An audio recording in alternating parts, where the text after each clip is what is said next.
Bismillahirrahmanirrahim. Assalamualaikum warahmatullahi wabarakatuh. Saya Nur Hidayah dari kelas 6A Program Studi Terjemah Fakultas Adab dan Humaniora UIN Syarif Hidayatullah Jakarta.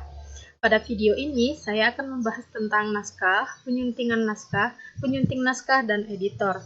Nah, video ini dibuat untuk memenuhi presentasi mata kuliah penyuntingan naskah terjemahan yang diampu oleh Ibu Dr. Darsita SM Hum.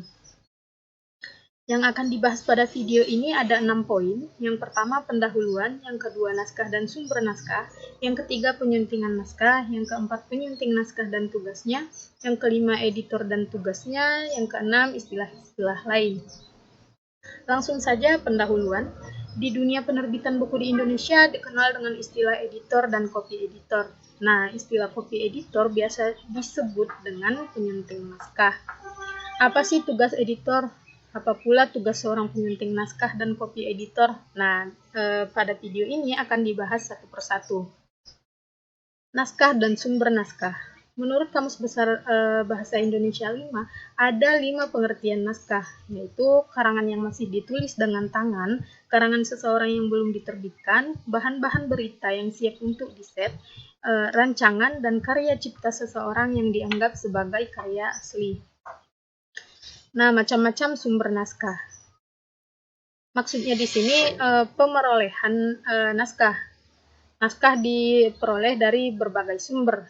Yang pertama ada naskah spontan, yaitu naskah yang dikirimkan pengarang atau penulis kepada penerbit. Kemudian penerbit yang menentukan apakah naskah tersebut layak diterbitkan atau tidak dengan mempertimbangkan berbagai aspek. Yang kedua ada naskah pesanan, yaitu naskah yang dipesan penerbit kepada pengarang atau penulis. Yang ketiga naskah yang dicari editor, yaitu naskah yang dicari editor atau naskah yang editor mengunjungi langsung pengarang atau penulis. Yang keempat ada naskah terjemahan, yaitu naskah yang menggunakan bahasa asing kemudian diterjemahkan ke dalam bahasa Indonesia. Yang kelima ada naskah sayembara. Naskah sayembara di sini biasa dikenal dengan naskah yang diikut lombakan, baik yang diadakan oleh suatu lembaga ataupun penerbit itu sendiri.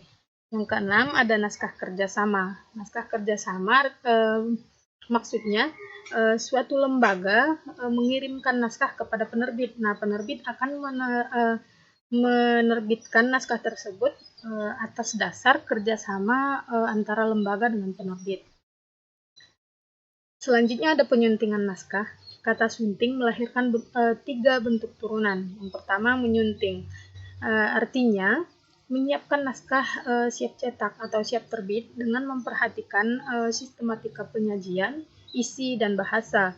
Nah, bahasa di sini menyangkut ejaan, diksi, dan struktur kalimat. Yang kedua ada penyunting.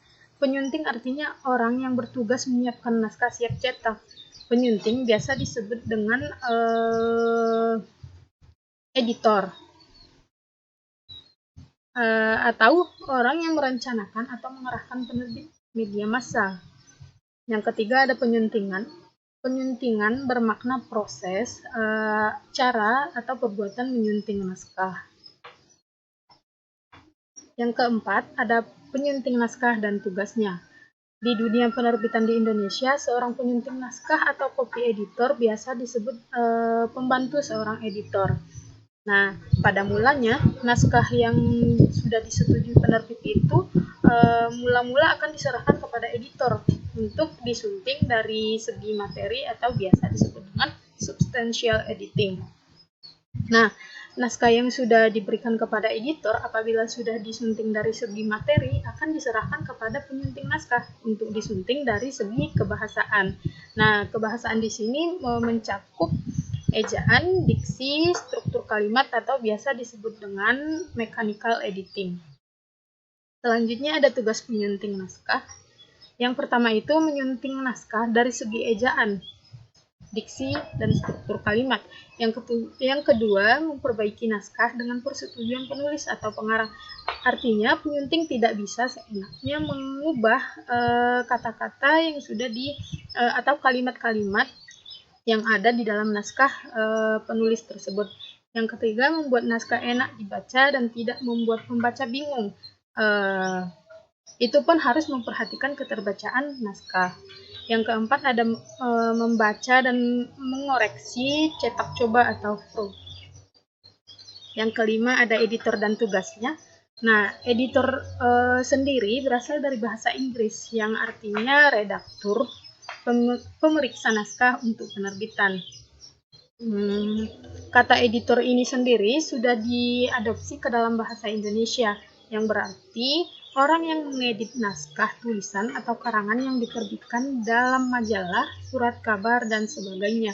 Nah, editor di sini juga biasa disebut dengan pengedit atau penyunting. Tugas editor yang pertama, merencanakan naskah yang akan diterbitkan oleh penerbit. Yang kedua, mencari naskah yang akan diterbitkan. Yang ketiga, mempertimbangkan naskah yang masuk ke penerbit. Nah, di sini editor juga ikut mempertimbangkan suatu naskah itu layak diterbitkan atau tidak. Yang keempat, menyunting naskah dari segi isi atau materi. Yang kelima, memberikan petunjuk atau arahan kepada copy editor untuk mengenai cara penyuntingan naskah.